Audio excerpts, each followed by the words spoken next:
My name is Bob Knoedler, and with me today is Matt Coalson. We're both from Hanson Professional Services. I want to talk a little bit today about building systems auditing.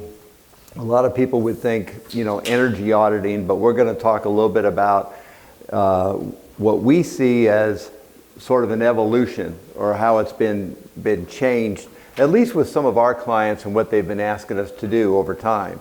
So we're going to start today, and we're going to actually have a discussion about a couple state case studies to kind of give you an example of what we're talking about as we go through.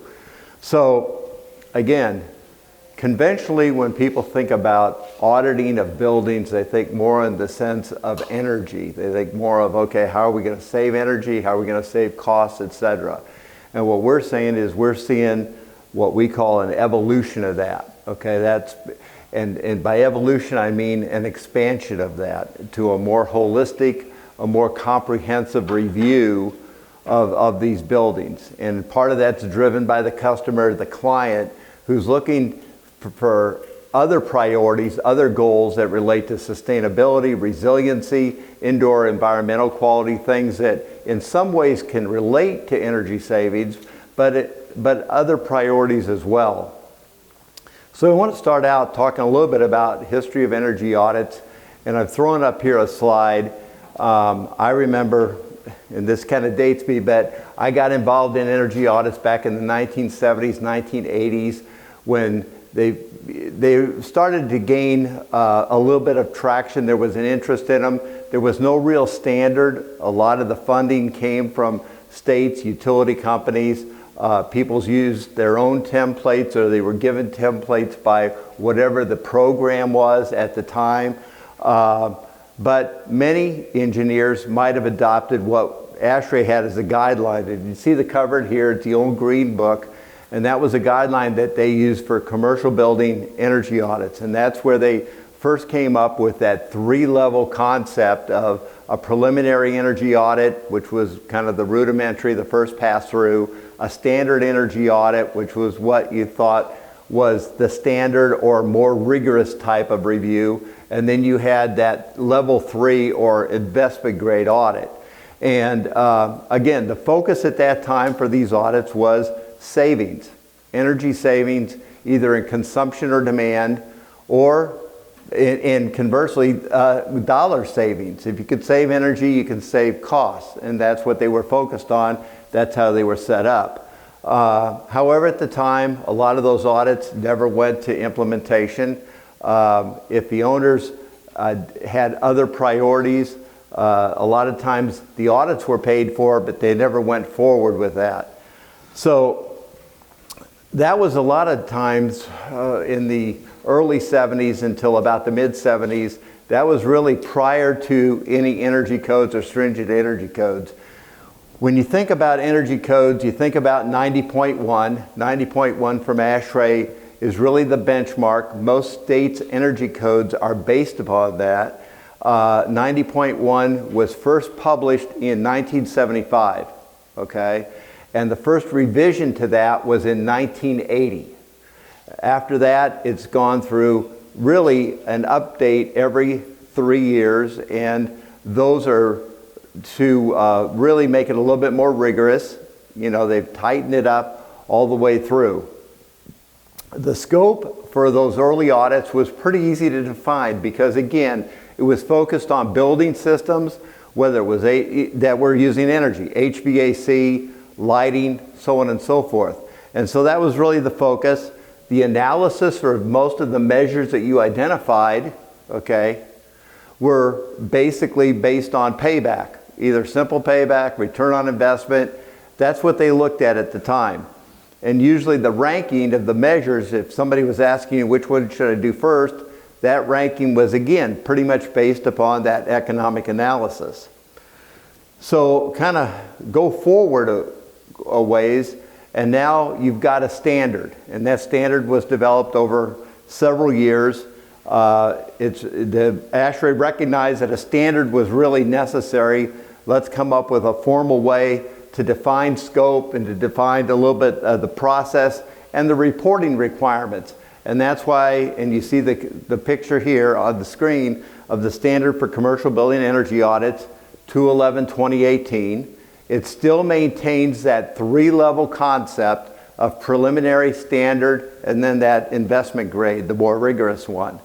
And again, the focus primarily through this standard is on energy savings. The reporting requirements for the most part include historical utility data and benchmarking. Again, it also includes an evaluation of the maintenance logs and the major equipment within the facility. So it has a little bit of what you would call a facility condition assessment, but it's not totally that in that sense. But again, it's what you're calling energy audits, and in fact that's in the title and the term of the standard. But what we've seen, and what we want to talk a little bit about today, is how audit scopes have expanded. And to the extent that I'm now calling them building system audits, okay? And we're looking at things beyond just energy itself. And why is that? It's partially because the goals and priorities of clients have expanded, okay? They still are concerned about the cost and the availability of energy. That really hasn't changed. But sustainability has assumed an important role. Resiliency and reliability is very important. Resiliency has become a real buzzword over the last 10 years. When you think about weather, natural disasters, weather events, you think about other interruptions, you think about potential interruptions due to terror attacks. Security is extremely important. We're going to talk about that with respect to physical security of facilities as well as cyber security of their systems. And then occupants' health and comfort with respect to indoor environmental quality. So what's happened is, and we've had this happen several times, is that people will come to us and ask us about an audit or a study, so to speak, on a facility. And it's not just on the energy systems. They want to look a little bit more holistically. And they want to try to balance. And this becomes a challenge not only in assembling a team of people, let's say subject matter experts or individuals that know how to address all these concerns, but then basically how to analyze them and how to help the client or the customer prioritize them, okay, so that they can understand. And you can see from the list here that we've got, obviously energy efficiency is important. We list the other things such as sustainability, resiliency, carbon neutrality, on-site generation. A lot of clients today want to understand how can I incorporate some level of on-site generation in my facility. Water conservation is extremely important. And then with a lot of corporations, particularly public ones, they want to demonstrate stewardship. So they want to be in the position of going out there, like you see a lot of data centers, a lot of social media companies that claim, hey, we're going to buy 100% green energy within the next 5 to 10 years. So that's where that's heading. Now, we understand completely that a lot of these goals, there's synergy between them. And you kind of see here by the bullets on this slide that, again, energy savings directly relate to sustainability. On-site generation typically supports and relates to resiliency. Resiliency and redundancy measures can also enhance the operational security of the facility. And then again, enhanced HVAC system filtration can assist in the operational security. So there's a lot of synergy between these goals. That's why when you identify measures and you try to analyze them and evaluate them, you've got to look at what are all the benefits, and some of them may be qualitative as well as quantitative as you go forward. So as I said a second ago, one of the things that happens is an expanded scope requires an expanded expertise.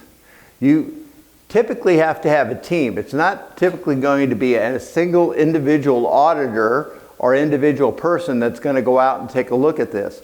If you've been asked to, for example, like on one of the studies that we did, one of the audits, we did energy audits for a couple of facilities, and the client came back and said, well, while you're doing that, I want you to look at the feasibility of adding solar PV to these facilities on the roof, okay? Okay, that's fine. But we've got to evaluate the structural loading of the roof. Okay? Well, most energy auditors are not structural engineers. So you have to have another person with another expertise that becomes a part of your team. So that's kind of where we're going to talk about that, and the capability of some of these team members to make these evaluations, as you can see here, you know, not only energy savings, but the amount of carbon reduction, the shifting of usage between sources, the amount of water savings, and then any other metrics that you may come up with or they may come up with that they want to measure in terms of their goals, okay? Particularly if you're going for some sort of certification, sustainability, be it LEED, be it Green Globes, whatever the case may be. One of the things that we say is don't get hung up on acronyms, okay? We really don't see a need to identify different measures, you know, ECM, energy conservation measure, energy efficiency measure, facility improvement measure, resiliency improvement measure, sustainability improvement measure. Look, you can identify them, use whatever acronym you want, but then within the narrative, as you describe them, you can identify all the various benefits that you have, okay? All the contributing benefits. You need to identify, as I said a second ago, both the quantitative and the qualitative benefits that may arise from this and how they're going to feed and help the client achieve its goals, okay? You also have to identify, and Matt's going to bring this out pretty clearly on a couple of lessons learned on projects that we worked on with respect to challenges and constraints. You know, you may identify measures that would help, but what are the challenges and constraints? And they may not simply be physical within that facility. They may be outside influences, and you'll see this, environmental codes, building codes, okay? There could be other things out there that would inhibit the implementation of that. So with that, I'm going to let Matt talk about the first case study where a client actually asked us to perform decarbonization or carbon neutrality audits. So we had a unique client approach us. They are a subsidiary of a large real estate holding firm, and their scope is to identify properties within the overall holdings of the company to develop a more sustainable, closer to carbon neutral if possible, retrofits to these buildings to then provide monetary value to the overall real estate firm going forward. Now, that increased value could potentially come from increased rents, although they were actively saying that that was not their overall agenda. I believe the value added for them was on the resale value of the building further down the road, which put this client in a unique set of circumstances. Their return on investment was not nearly so short scope as a lot of the clients that we work with when we are doing more traditional energy audits. So the two projects. What did you hit? The wrong there you button. go. No, you're okay. The wrong button. So the two projects that we were doing with them, one was an office complex. It was 15 buildings, a little shy of 300,000 square feet in total. And this is the one thing on this building that you should zone in on: 38 different tenants.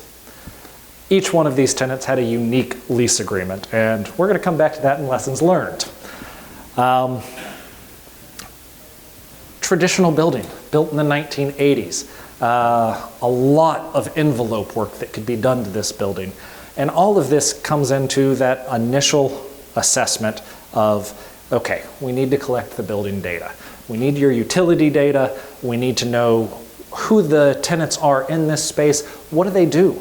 There was a wild variety of tenant uses. There was groups in there that were testing electrical components for military aircraft, and they were testing these against 500-degree temperatures down to negative 500-degree temperatures. They were doing wild tests, incredibly energy-intensive items. There were medical facilities that were doing tests. There were traditional office spaces. There were retail spaces. A wide variety of different places to perform audits on, each individually, which would collectively become the overall energy audit for this entire office park. The other building was multifamily residential, 56 buildings, 300-ish apartments, 330,000 square feet. Again, at the get-go, it's all the same. I need your utility bills. I need to know what the spaces are used for. I need to be able to develop an assessment of, a general assessment of the energy use profile for this space. Then you need to start, you've already had conversations with your owner, and I'm going to talk about this as if it's a static thing, like you need to go and now this is when you talk to the owner and now this is, no. You need to have a dialogue with your client the whole way through. This needs to be something, the friendlier you can become with these people, the more open that dialogue, the better product you're going to commit, because this is bespoke. These are not cookie cutter things you can do for anyone. You have to get in there, you have to understand what their goals are and build from that. And some of the new terms that we're getting thrown at us, new terms, I don't know, I haven't been in the industry long enough for it to feel new. This seems like the terms of the industry to me. When you're defining goals, net zero. Okay, is it net zero that you really want, or do you want net zero ready? Those are a little different. Net zero means I've put solar panels on your building. Net zero ready means, hey, we've got the utility infrastructure in there for you to put solar on your building when you're ready. Maybe that's not now. Carbon neutral, cool. Scope 1, Scope 2, or Scope 3? Are you just dealing with the energy that your building uses? Or are you dealing with Scope 2 energy emissions, which is your building, plus where that energy comes from? Or are you dealing with Scope 3 emissions? Are we looking at not just the energy the building uses, but also the cleaning materials and chemicals that you're using? What about the shipment to get that to you? What about the cars of the employees in that building and the carbon that they're emitting to get to your building? That's Scope 3.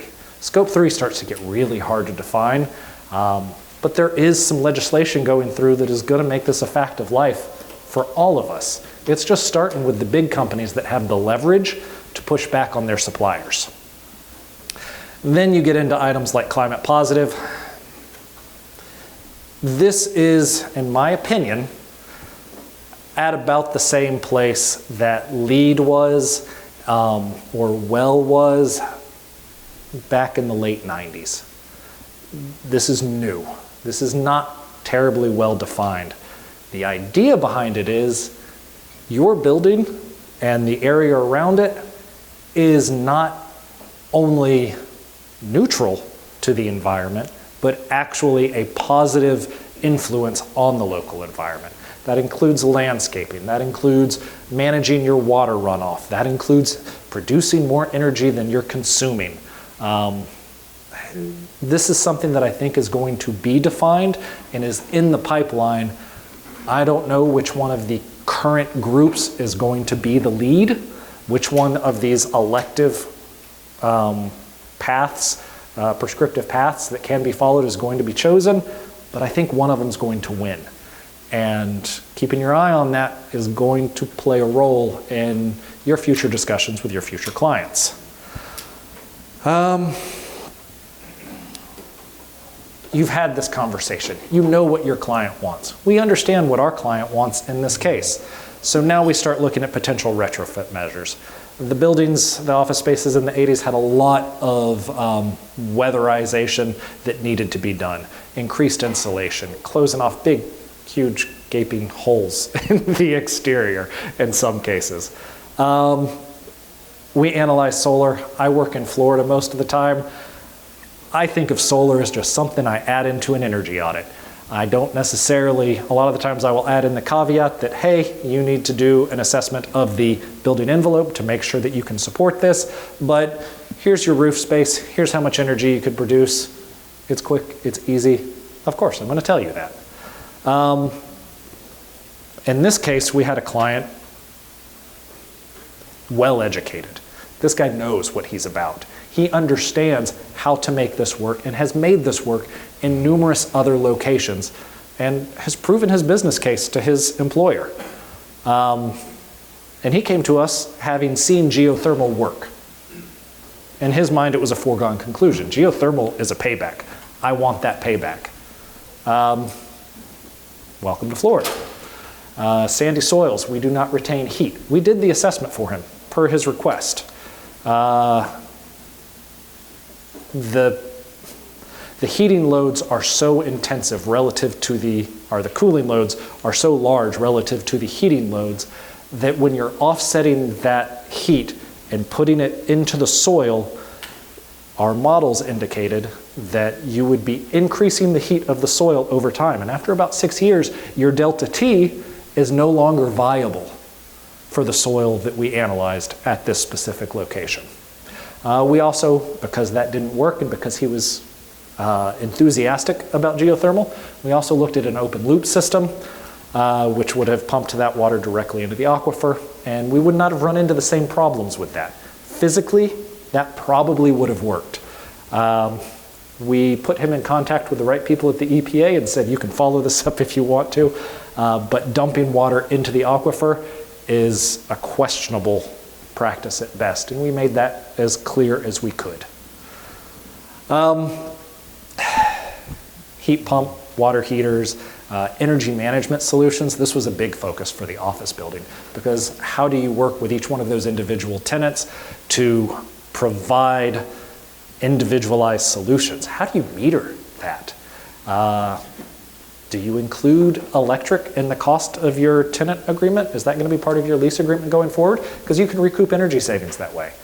But you got to wait till that lease renews to make that happen. LED lighting. If you have a client that doesn't have LED lighting, you can suggest it. That's a done deal. Water efficiencies and fixtures, all of this were part of this analysis, and part of a very long list of suggestions that we made for both buildings. Examine those lease agreements. This is my lesson learned. We initially came up with a lot of energy efficiency measures, facility improvement measures, pick your alphabet soup, and suggested it to the client. And we knew going in that these lease agreements were going to be a factor, but then we came to it too late. We came to that conversation too late. It should have happened earlier.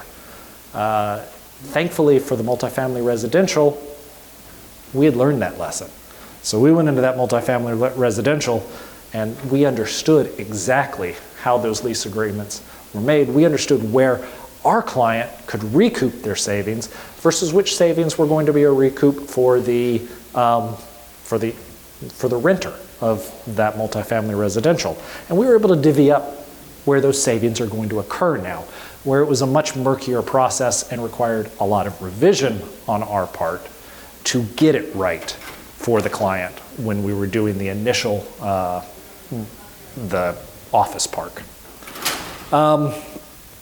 Code requirements and local ordinances and environmental constraints, like I said about dumping the water into the aquifer, you got to think about that.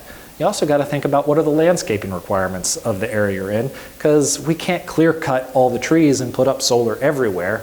We have to think about where it can actually be allowed to get this tenant to carbon neutral, their stated goal.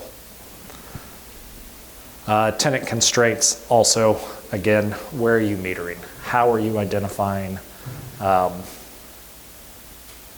where the lease agreement ends on what they are paying to the client, our client, versus where they are paying money directly to a utility?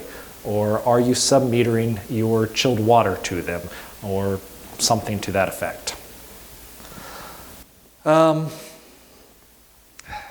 So this kind of echoes back what we were talking about before. When you look at some of these constraints that Matt's talking about here for lessons learned, code and environmental constraints, you've got to go in with the knowledge base that you have to have somebody on your team, or you've got to do your own research to understand what measures may be feasible or what measures may be constrained, as he talks about, by local ordinances that may dictate, as you see here, parking, landscaping, controlling what you can do with respect to the aquifer, what you can do respectively to the aesthetics of the property, okay? Because a lot of municipalities have control over that. In other words, what you can put up. So again, this is something that when you think about an audit and its scope being expanded, okay, you've got to understand that there's going to be a little bit more analysis, a little bit more evaluation that goes into some of these measures. It's not simply, okay, I'm replacing a piece of equipment, I'm updating the system, so how much energy am I saving? And part of that analysis that I did skip, and I appreciate you bringing it up and bringing it back to my head, is when you're creating your list of improvements, it is not a single path journey. You have to create a list of options, because sometimes your recommendation is you need an air-cooled chiller that replaces all of the DX units that are spread across this roof. You are going to save a lot of energy if you put in this one large system. But you don't know for a fact that the client is going to accept that. So you have to have optional paths that branch off at different places throughout the process to give them a wide enough range of options to find something that will really work for them. Another thing that we have done, as Bob and I have both kind of touched on, is the renewable energy and the solar PV studies. I can put up enough solar to offset every kilowatt hour that's produced in the world. If you give me enough money in the infrastructure to move that energy around, no matter what time of day it is, that's unrealistic. The realistic option is reduce the energy first. Not using a kilowatt hour is a lot cheaper than offsetting it with solar. So the first thing you do when you want to do a PV analysis, from my point of view, is you need to figure out how much energy that building is using. I need to know your utility connections. I need to know everything about how the energy comes in, where we're going to be metering it, and how are we going to get that return on investment for the solar that you do decide to install. Hopefully for a lower overall energy use than you started at when you began thinking about going down this path. Metering options are many. There are a lot of really interesting resources out there. OpenEI will tell you every single utility data rate structure in this entire country. It's open source. We can all go look at it. But you need to know that. A lot of the times these utility companies, they aren't in it for you. They aren't in it for your client. They will oftentimes be giving your client a rate structure where they have other rate structures available that isn't the best rate structure for your client. And you can go and look at this. They could go and look at it. I have yet to meet someone that has, but they could. These are other things that can kind of fall out of these PV studies. Then we do finally get down to modeling the solar system. There's software. Learn how to use it. The one that we use in-house at Hanson is an open source software that was produced by NRail. It is the System Advisor model, SAM for short. And it is a wonderful system for developing both analyses of how much solar resource is available in the location, how much energy do you expect to produce over a year, giving the solar irradiation data over very long periods of data sets. And then it also does a great job of developing the financial analysis. And these financial analysis is really where you get your paybacks. there are advanced depreciations that you can do on solar assets. So you can have your asset, depreciate it in a very short amount of time. 5 years, I believe, is what the Marco depreciation, I'm probably goofing up the name, something Marco, the tax rebate that's associated with it. So you can depreciate that asset up front and begin saving each year on that depreciated asset and writing that off as a tax write-off. Of course, there's also the one that everybody knows about. There's the rebate. There's a federal rebate for solar. Yes, that too. You have to factor that in as well. But the depreciation is something that when you speak to a tax person for the company you're working in, their ears perk up. Because most of the time you have to depreciate assets at a very specified rate. Solar is different. To do all of this, my preferred method, I tend towards the computer use. Simple paybacks for building assessments don't really do it, in my opinion. Developing an energy model and seeing how multiple improvement measures affect one another is really vital, because sometimes if you suggest a VFD on a pump and you were making a change to the control system on the air handling, sometimes those savings are going to overlap. It's not going to be just the horsepower that you're saving on the pump and just the better occupancy controls that you're getting out of that air handling. Those savings are not one for one. In fact, it's probably 60-40. They kind of overlap. So if you really want a good handle on how much energy the building's going to use after they've implemented all these wonderful ideas you've come up with, you need to develop that energy model. Then you pull that out with that new, better assessment of how much energy this is going to use. You can develop the solar system to address those energy requirements. Lessons learned from this, getting the initial utility data is key on these kind of assessments. You really need to know who and what you're working with. I'm a big fan of developing that accurate energy model. I really believe that is the most vital piece to this process that you can do. And then back to communication with the client, make sure those doors stay open. If you can make them your buddy, do it. These people should be your friends. They are your clients. I don't know, if someone's paying me, I want to do the best thing I can for them. If they've come to me as an expert, awesome. Let me be your expert. Let me do what I need to do to get you where you want to be. Yeah, back to you, Bob. So, you know, Matt's talked a little bit about a couple of case studies, talked a little bit about the renewable energy and decarbonization.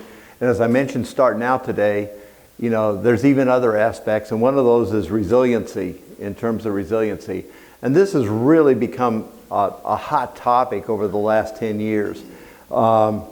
Resiliency considerations. And part of that's because of all the natural occurrences that we've had, the wildfires in California, the floods in various areas of the country, hurricanes, so on and so forth. Resiliency is very important, not just for mission critical facilities, but you got a lot of corporate businesses now that are taking a look and saying, we cannot sustain interruptions to our business for any length of time. And so the idea of being able to evaluate, and this kind of gets into part of the solar PV thing, but some sort of distributed energy, distributed generation, the use of microgrids. You know that the Department of Defense and military has been very big on this over the last, again, 5 to 7 years with their bases. They don't want any disruption to the mission. So it's absolutely critical, and you're seeing more and more people incorporate, okay, do an evaluation in terms of resiliency. Can we develop some kind of standby power? You know, whether it's renewable or whether it's generators, whatever the case may be. And then also evaluations of the envelope, evaluations of the integrity of the envelope.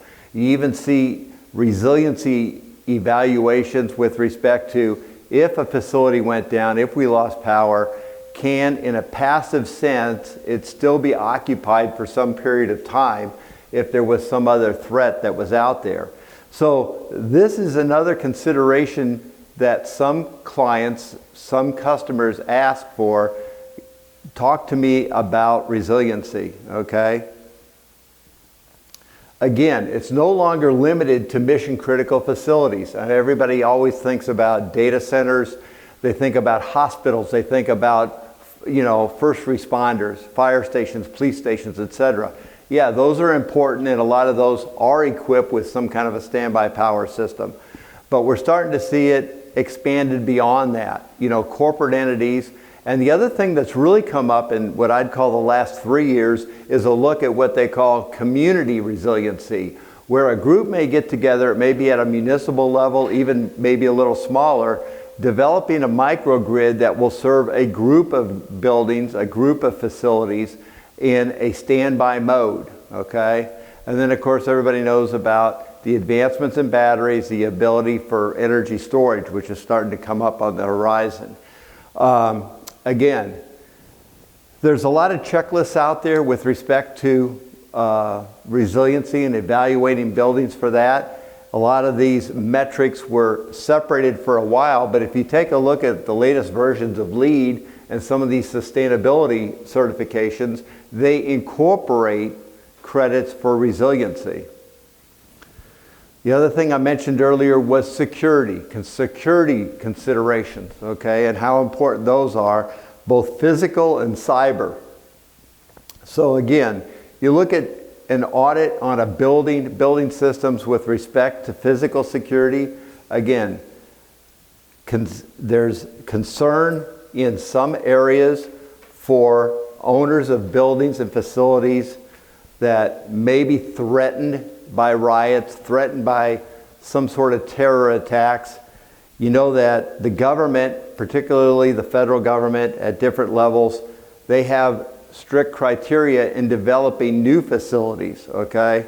But site considerations in terms of fences, setbacks, bollards, access control, I've listed them here, closed circuit TV, and then even how they train their employees, okay, and how they control visitor access. Similarly, there's cybersecurity considerations. Actually, in a survey that was done this year, a 2022 survey, as I see here, it's called the Risk Barometer by Allianz. The top 4 business risks, as they rated them, number 1 was what they call cyber perils, okay? And that was listed as the top by 57% of the people that were surveyed. The next 3 down are business interruption. That feeds directly into what we talked about as far as resiliency, reliability, natural disasters, and then even after 2 years, COVID-19 is not at the top of the list. It's number 4 with respect to businesses' concerns, owners' concerns that are out there. The global market, as I say here, for information security is approximately $170 billion a year. And ransomware attacks growing 300% annually.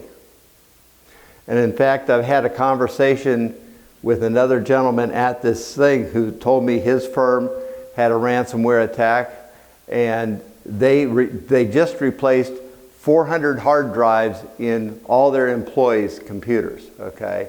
And they were out of business operations for over a week, okay? So we're going to let Matt talk a little bit here about IEQ readiness. This is another aspect with respect to auditing surveys of existing buildings.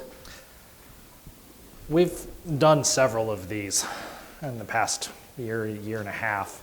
There was a lot of money that became available from the CARES Act, and we've had groups, specifically a university, or a college, I guess I should say, and a K through 12 approach us about making their buildings ready to be occupied again. Now, this is a different task than an energy audit. This is much more focused on the outdoor air, the filtration, and other possible mitigation strategies. Now, lucky within our office to have some deep ties to the epidemic task force at ASHRAE, and this is a great resource. This is something that we can all lean on. Now, with all of this increased time that this particular pandemic has imposed on us, there's a lot more possibility. I don't know if there's more possibility. We've experienced something that forced us inside for a long time. Is it going to happen again? Yeah, I kind of agree with one of my coworkers nodding fervently in the corner. Yeah, it probably is. There's going to be something new that we aren't a little numb to, as we kind of are to this one right now, that is going to scare the pants off of us again. It's going to happen. And when you have people moving indoors that much, how do you respond in a mechanical sense to keep those people safe?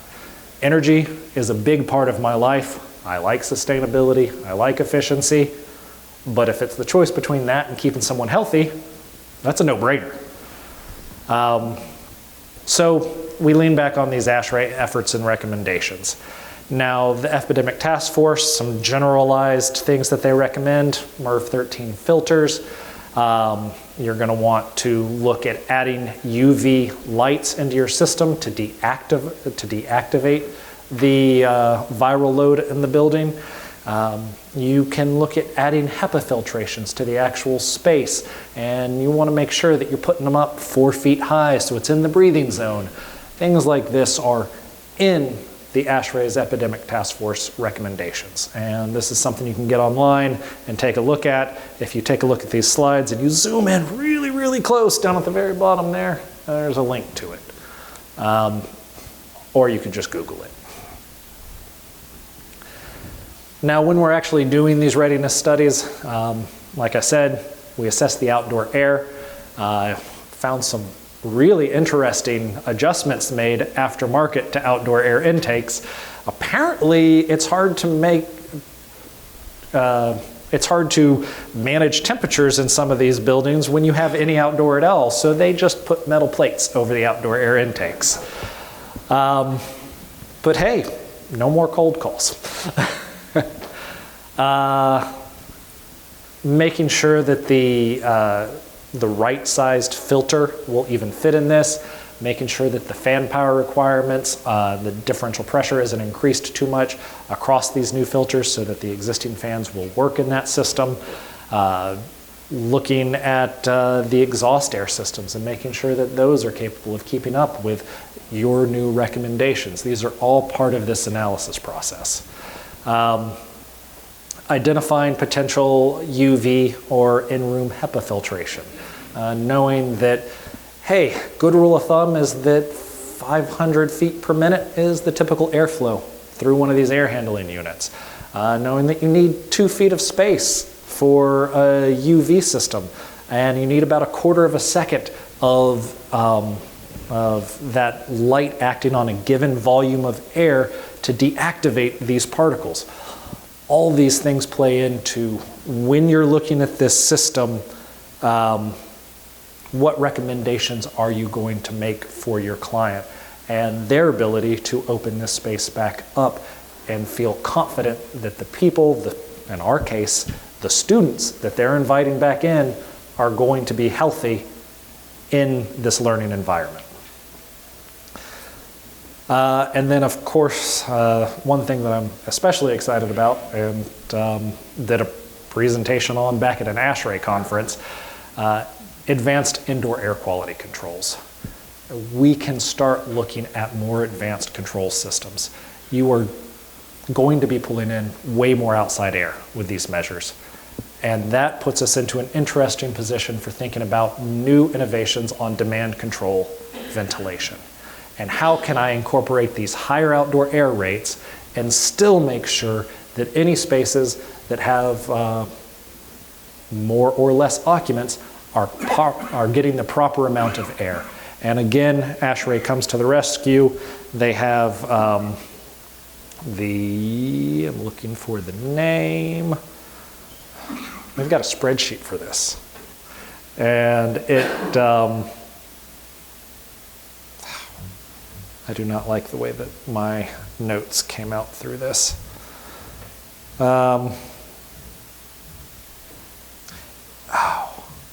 Wade, what is the name of that thing? Equivalent outdoor air calculator. And there is my connection to the epidemic task force, pulling it in from the back.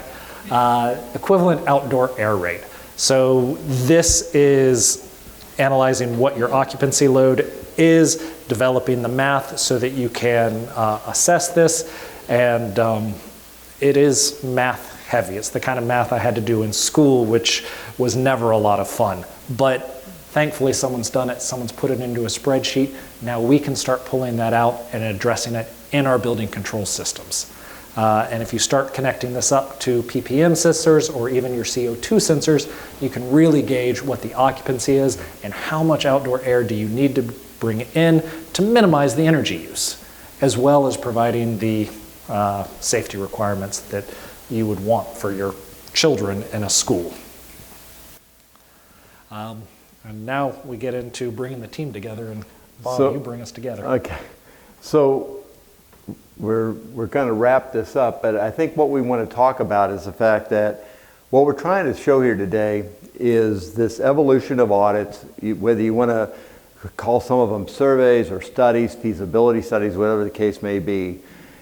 We're at a time where you need to work with your customer or client. Maybe he thinks he's asking for an energy study, but when you sit down with him and you look at what his goals and priorities are, a lot of times what you'll find out is it goes beyond merely energy savings, okay?